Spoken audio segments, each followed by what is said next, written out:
Evangelho segundo o Espiritismo, capítulo 17, seção 4. Parábola do semeador. Naquele mesmo dia, Jesus, tendo saído de casa, sentou-se perto do mar e se reuniu ao seu redor uma grande multidão de povo. Por isso ele subiu num barco, onde se sentou todo o povo, entrando na margem, e lhes disse muitas coisas por parábolas, falando-lhes dessa seguinte maneira. Aquele que semeia saiu a semear, e enquanto semeava, uma parte da semente caiu ao longo do caminho, e vindo os pássaros do céu a comeram. Outra caiu em lugares pedregosos, onde não havia muita terra. Logo nasceu, porque a terra onde estava não tinha profundidade. Mas o sol, tendo erguido, em seguida queimou, e como não tinha raízes, secou. Outra caiu nos espinheiros, e os espinhos, vindo a crescer, a sufocaram. Outra, enfim, caiu na boa terra, e deu frutos, alguns grãos, rendendo 100 por 1, outra 70 e outra 30.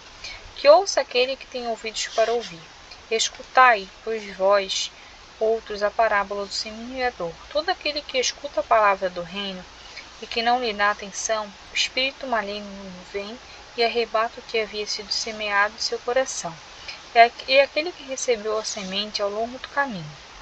Aquele que recebeu a semente no meio das pedras e que escuta a palavra e que recebe na hora mesmo com alegria, mas ele não tem em si raízes e não está senão por um tempo, e quando sobrevêm os obstáculos e as perseguições por causa da palavra, a toma logo como obstáculo de escândalo e de queda. Aquele que recebe a semente entre os espinhos é o que ouve palavra, mas em seguida os cuidados deste mundo e a ilusão das riquezas sufocam em si essa palavra e tornam infrutífera. Mas aquele que recebe a semente numa boa terra é aquele que escuta a palavra, que presta atenção e que dá fruto, e rende ou 60 ou 30 por 1. A parábola da semente representa perfeitamente as diferenças que existem na maneira de aproveitar os ensinamentos do Evangelho. Quantas pessoas há com efeito para as quais elas não são senão a letra morta, que semelhante à semente caída sobre a rocha não produzem nenhum fruto. Ela encontra uma aplicação não menos justa nas diferentes categorias espíritas.